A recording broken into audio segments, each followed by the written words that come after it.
Welcome to Champagne Chats, discussions in the green room where we talk all things about the events industry. I'm Kate Woolley, also known as DJ Wildflower, and it's great to be joining you. We have the brilliant and talented Mark Turner joining us. Let's get started.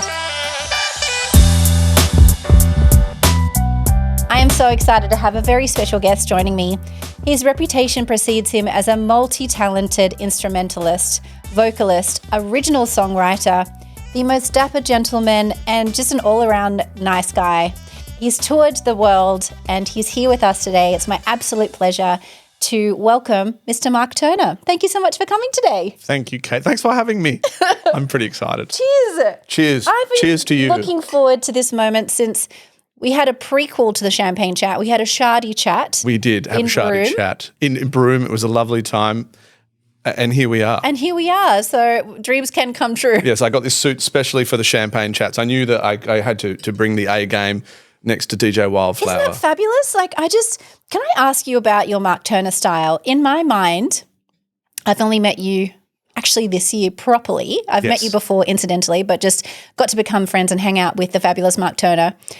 Did you just sort of pop out of the womb with this sort of flair? Is this something that has been a curation, a development, a growth? Oh, well, I appreciate the flair. Flair might be the right word to put it. Because I just imagine ta-da, Here welcome I am. to the 80s. Well, I'm a Leo. I was born in August, so obviously everything was happening in that month when I was born.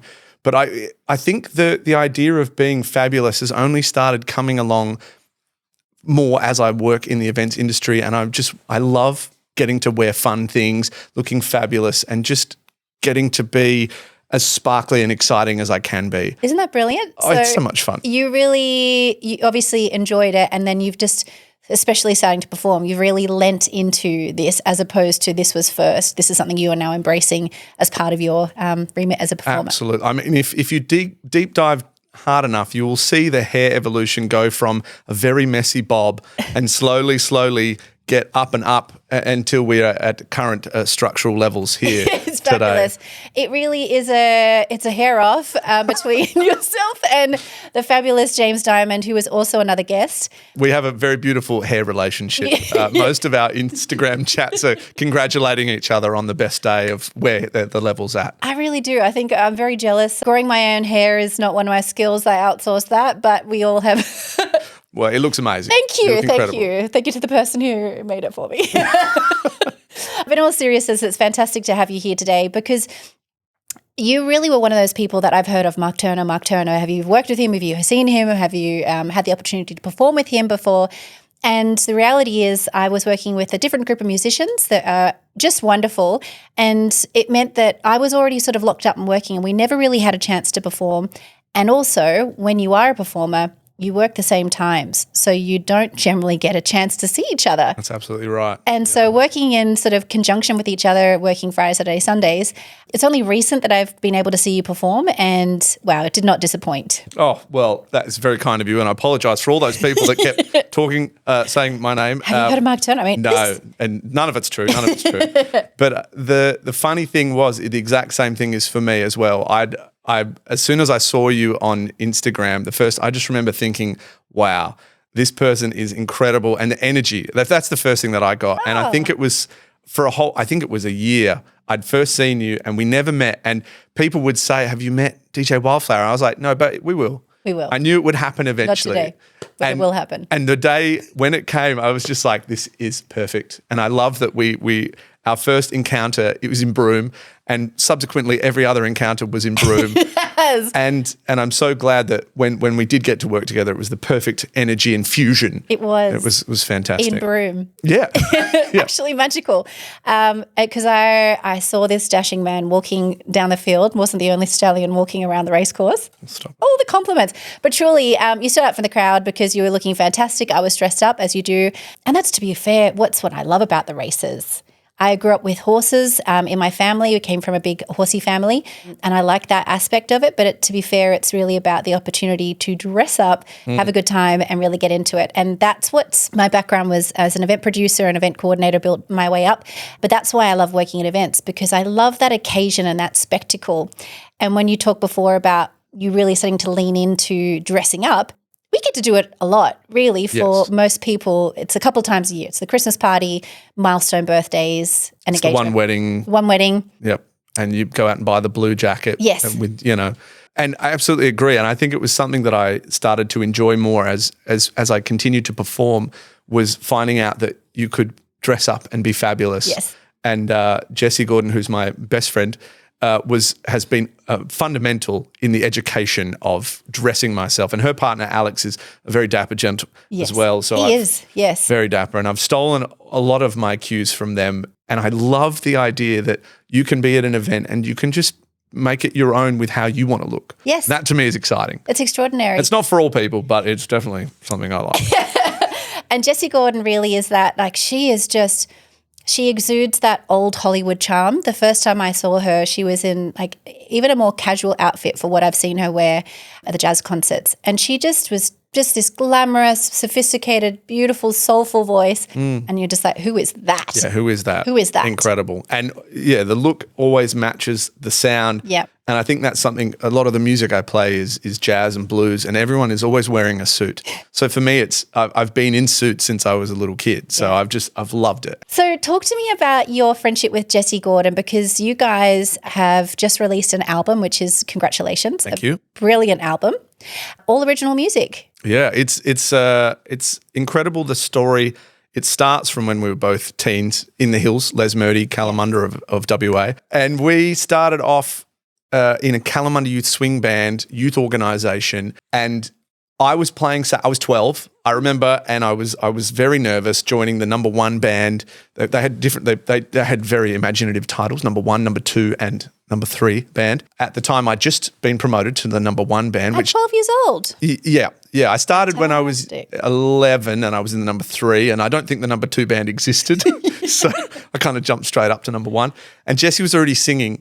And we kind of didn't start our friendship until I think maybe I was 13, 14, and we started to get to know each other. And then when I hit 16 and I was able to drive Jessie to the gigs because she didn't have a license at that point. And so we started this incredible friendship, and we started playing music together. We started a band called the Darling Buds of May. I love that. It was such a sweet name, and I didn't know the references.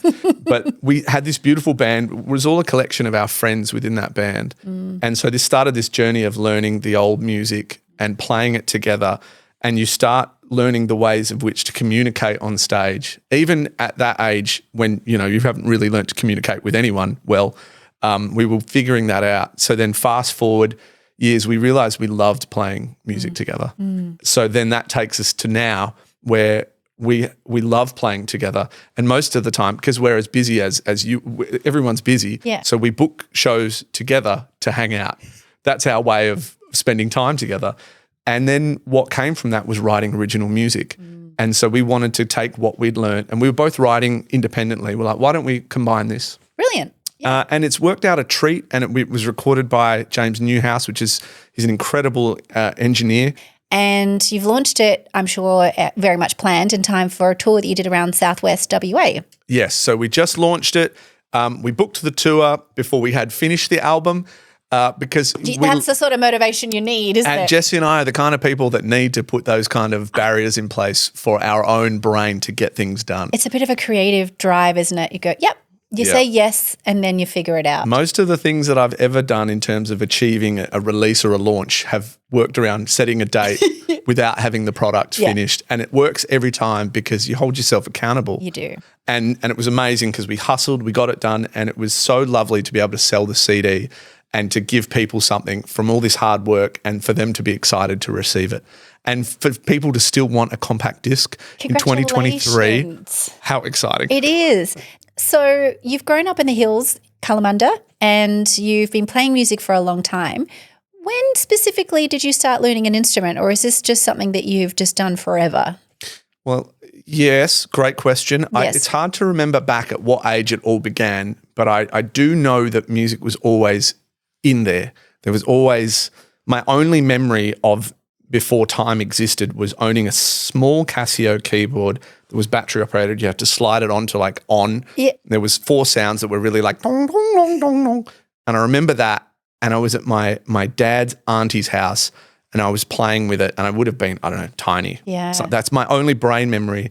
But then I remember just knowing that I wanted to be a rock piano, like a rock and roll piano guy. So piano first. In primary school. And then I somehow ended up signing myself up to a piano class, but after school. And I remember Mum coming to pick me up, and she was like, "Where is my son?"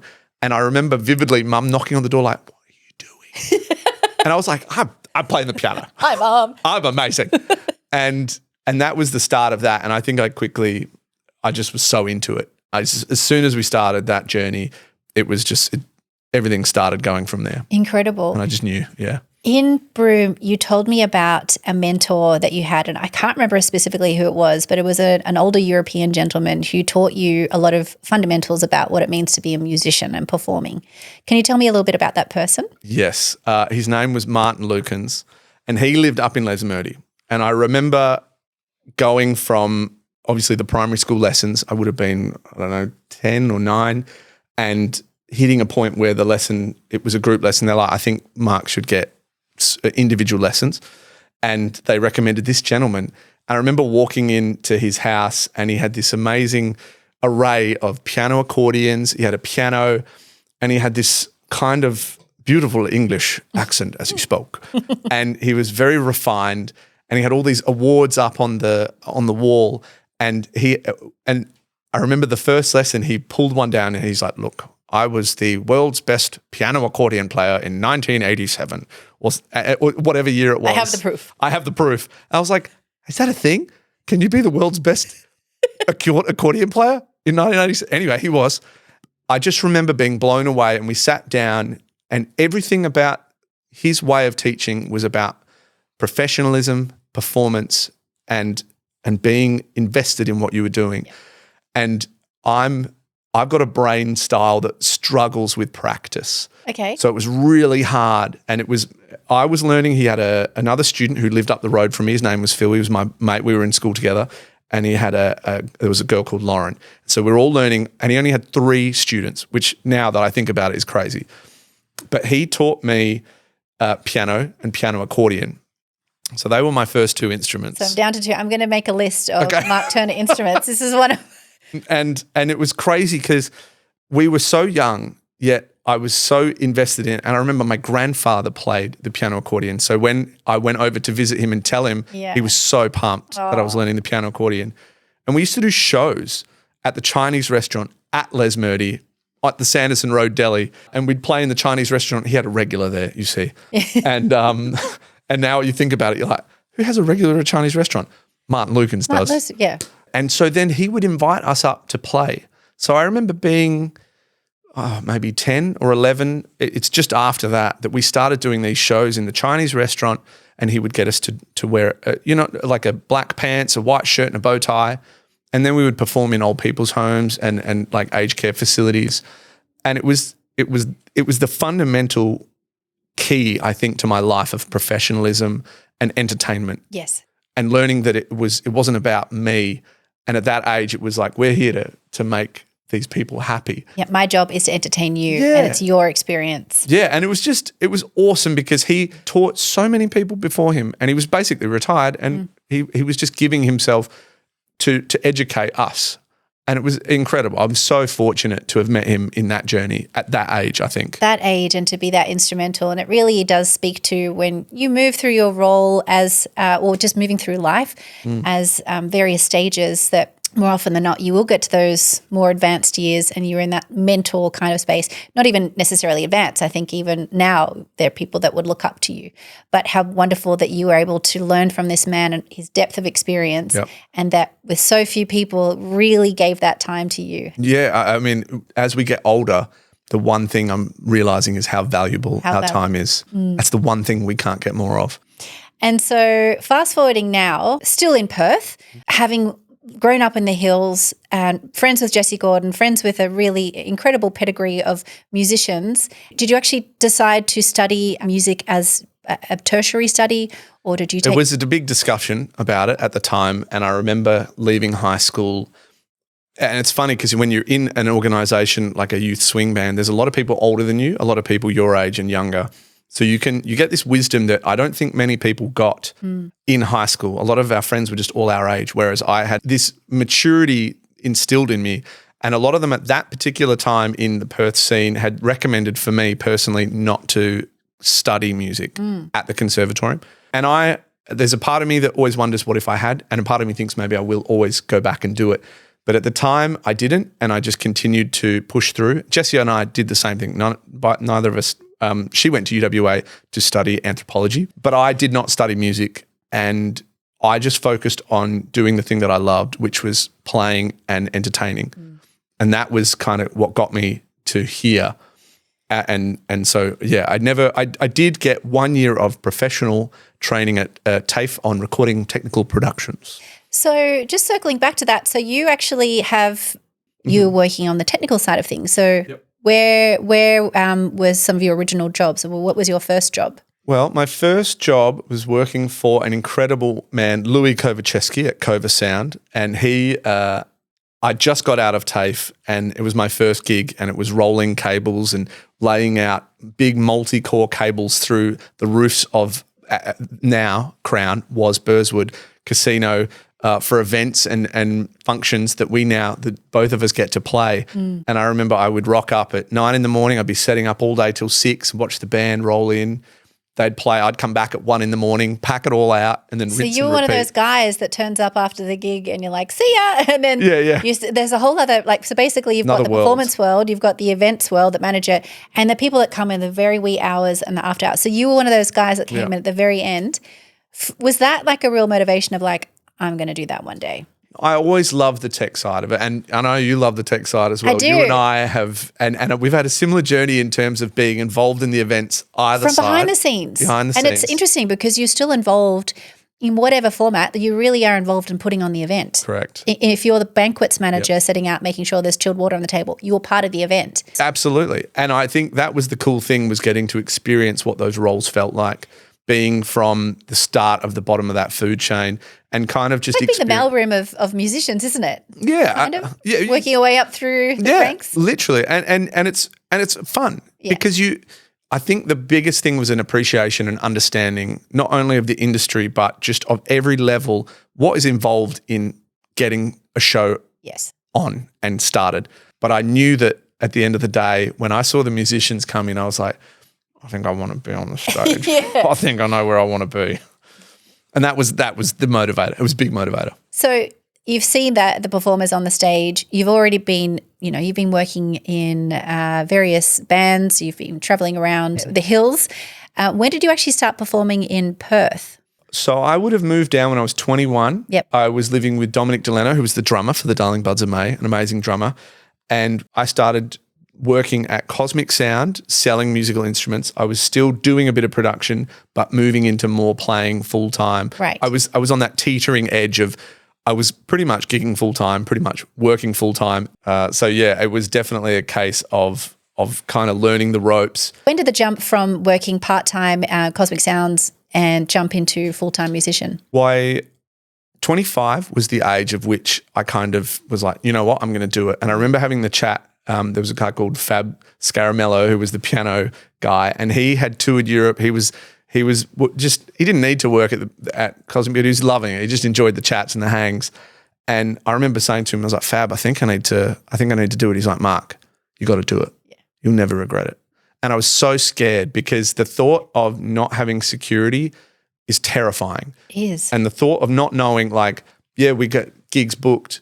And things have changed for me now that I work in a much more different industry of the events world. But at that time, it was like I was getting lots of gigs with bands. Yeah, and it was so scary, but I think it was one of those risks that immediately started to pay off because you just realize you're like, no, you're fine. You're okay.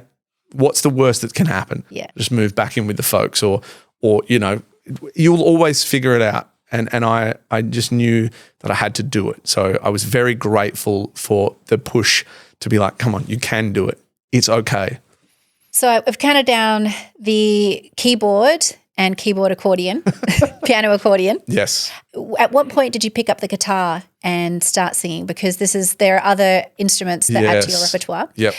At 25, I'm sure you'd already started adding in. So talk to me through what sort of performances you were doing. So guitar happened at 14 after hearing John Mayer's No Such Thing. Welcome to the real world, she said to me. You'll know it. And I just had to learn how to play it. So Dad had a guitar in the house, so I started learning that. And I started singing off the back of that, started writing songs. I didn't know what I was doing. I was just writing songs about anything. I'm 14. What do I know? Yeah. But then really enjoyed that process, started to kind of put on shows at school, and then started singing more and more bluesy stuff. And I hit a point when I was in my 20s, early 20s, where I kind of lost my voice because I just was singing so hard. I didn't know what I was doing. Then I had to get a whole bunch of like vocal therapy, retrained to speak essentially.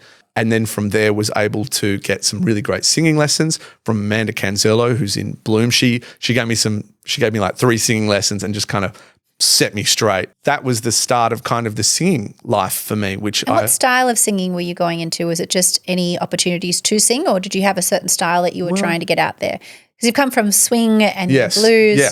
Did you have to kind of lean into a more commercial space in order to kind of get gigs coming through? At that age, I was definitely still thinking more jazz and blues and my own original folk sort of tunes. So, yeah, jazz and folk as well. Yeah. And so my voice was naturally in that realm, but I don't think the vocals started taking off until I joined Adam Hall's band, Adam Hall and the Velvet Playboys. Oof, what a name. Oh, great name, great name. And I remember going to the Mustang Bar at 18 and watching them playing, and they were up on the stage, they were rocking, and they were playing this boogie woogie tune, and I was just like, God, this is amazing. So I joined them. Adam invited me to come and have a hit when I was 21, joined the band on saxophone, and we started singing. Yeah, we started singing backup harmonies, but you're at the Mustang Bar, everyone's drinking, everyone's having a good time. And for those that aren't initiated, the Mustang Bar is an incredible sports bar of Perth. It's an institution. And quality musicians go out there and refine their craft. Yeah. You are belting out every Friday. You are singing your heart out. And it was in that room, in that space where you have to just get over the top of everyone else talking. Right. You're able to push past, you've strengthened the muscles. So that was an incredible moment that kind of shifted everything. And then Adam asked me to sing a few jazz songs. So I would sing a bit. And then the Perth Cabaret Collective, Jess Herbert asked me to come and sing a cabaret. And I was like, I don't know how to sing cabaret. And she's like, just try it. And I did it. And it was one of those moments I was like, wow, okay, this is great. And an even more excuse to be more fabulous and wear ridiculous outfits. That's the evolution of the singing world, and that kind of just pushing yourself further and further out there. When you have been playing at a space like the Mustang Bar, did you at that point just feel like, I'm happy to stay as a session musician, or was it already in your thoughts to go, I actually want to start creating my own music and putting original music in front of people? When did the translation from doing covers in pubs and to actually get into the stage going, I want to put my music out there? Yeah.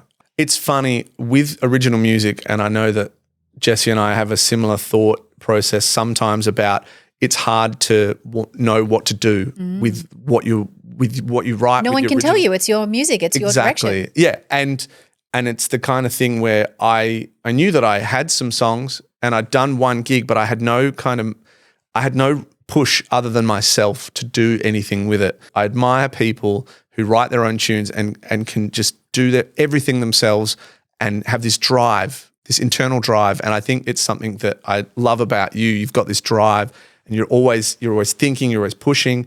And I think 2017, someone invited me to do a slot, open mic slot at what was the Laneway Lounge in Perth.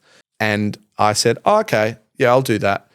And so I did it, and I put the gig on, and I sang all my own music, and a whole bunch of people came, and they really liked it. Was that really vulnerable, sharing your own original music as opposed to doing covers? Did it feel different when you were performing? It is different because it's you. And all of my songs are very me and personal, and they're all about experience and emotion and me expressing something. And my way of getting that out of me is through songwriting. It's vulnerable and you're exposed. But I think I was like, you know what, this is a beautiful time, and it's the right time for me to do this. I'm in my mid-20s. Yep. Why not try? What have I got to lose? Exactly. And I think that's the biggest internal fight that I've always had with myself is if you don't give it a shot, you'll always look back and go, why didn't I just try? Absolutely. And that is the biggest thing that I think about now is, especially with the time thing, we run, like all we've got is time. Just try. Just give it a shot. You never know. Because I think when we look back on the highlight reels of our life, you don't want to live with that regret of going, I always loved music, but I just was too scared to leave my full-time job and I never really pursued something. I don't think anyone who works in an area that they love ever regrets that. And it may not be their ideal dream of what they thought that would be, but I don't think you ever regret that time spent following a passion or something that you feel really good about. I've seen you firsthand go out there and go, I'm going to make this as best, as most fun as possible. And I think that's something what I really value and admire about you, not just the talent, but the fun. Thank you. I appreciate it. It's all about and the that's fun. why when we met each other, we're like, we are very long lost friends. Exactly. No, but I absolutely agree. And because we work in events, mate. Like it's entertainment. It's meant to be fun. Whatever happens behind the scene to make it happen is a lot of hard work, and this is what we're talking about. But for the average Joe out there, this is probably their one and only time, once a month, once every few months, to let their hair down and have fun. Like we take that very seriously. And we want people to have fun. Yeah, and no one goes out to have a bad time. No one that I know or have met. And I often think about what you're saying is like, there'll be people I meet at weddings, events that I work at who are like, this is my first wedding. And you're like, and in my brain, I'm like, I can remember when I'd never been to a wedding, but it's a long time ago. But that is it's a very special thing for this person. And it's not about me. It's about them. And I want everyone in that room to feel special, included.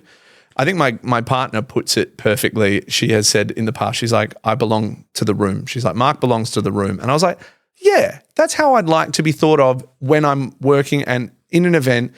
I'm everyone's, and I want everyone to feel welcome, happy, and safe. What a beautiful analogy. Yeah, thanks, Annie. Fun, but I think part of success of anyone, really, there's going to be a lot of people behind the scenes to support you, whether or not it's a partner, a romantic partner, or parents or friends. You need support to do what you're doing, but especially when you're physically giving so much of yourself. If you can find someone in your life who can share that support role, and sometimes I support, sometimes mostly Annie supports me, but it's this give and take of that relationship and sharing, I guess. Very exciting. Yeah. So looking ahead, you've already had an incredible career. Where do you have a specific plan of where you see yourself in the next 5 to 10 years, or are you just open to the universe as to what is going to happen? Such a great question. I sat down a few years ago with Jesse and we wrote out what's our 5-year goal? Yeah. Like we thought about what it is that we'd like to achieve. Yeah, the big goals. The big fuck off goals. Yep. As one of my friends told me. It's hard to imagine because you're also in wherever you're at in this level, and to think ahead and be like, well, let's go for it. What are the big ones? And the big one for both of us were, I think I had written, I'd love to be in a festival playing my own music over East, a part of a big tour, something that involves taking a band and playing my own music and rocking out a guitar. But yeah, that's a part of the dream, and it can happen. And I think that's we're working on that now in terms of both of us pushing each other musically as best friends and working together. Like let's push each other. Yep. And so I think that to me is the big goal. But the other goal is to continue to be in this event space that we get to work in and just watch it grow in Perth. You've also already toured internationally, so you already have international experience. Yes. Talk to me about some of those gigs and how they all came goodness about. Me. Touring internationally, I think back on what the original dream was in primary school and high school, and my year coordinator in year 12 sat us down, every student, and we had to film what our dreams were. Yeah. And I remember saying, I just want to travel the world and play music. Oh. Touring internationally was scary the first time we did it, but it was with Adam Hall, Jesse Gordon, and myself. And we luckily got a grant the very first time. And it was through Adam's connections with an incredible blues artist, Tommy Schneller, in Germany. And then when I got there as a performer, it was a completely different world and energy. Like the European style of everything's quite relaxed. Everyone is happy. Everyone wants to hear music. There's a lot of education of culture. Everyone understands. They know what your instrument's called. I mean, I get told I play the trumpet a lot and it's a saxophone. But I'm cool with that. Like, I'm here to educate. So we were over in Europe and we were playing, and my favorite memory is of this first tour, and I would have been 27.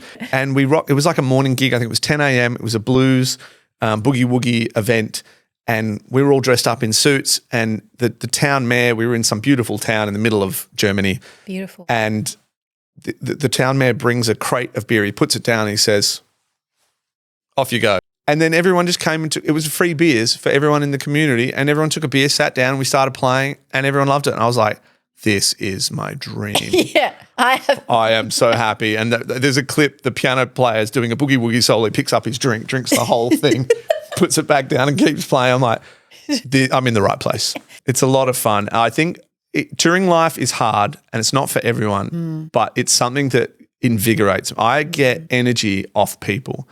But yeah, that energy of touring, and there's a different energy when you rock up to a place and no one knows who you are, and you put on a great show and people go, whoa.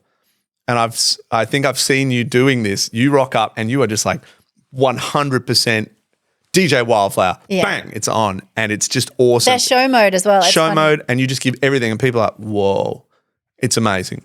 So on that note, I will give you a big cheers and say thank you so much. It's been an absolute pleasure. I could talk to you, and we're probably going to continue talking after this because there's always just so much to chat about. Oh, cheers. Cheers.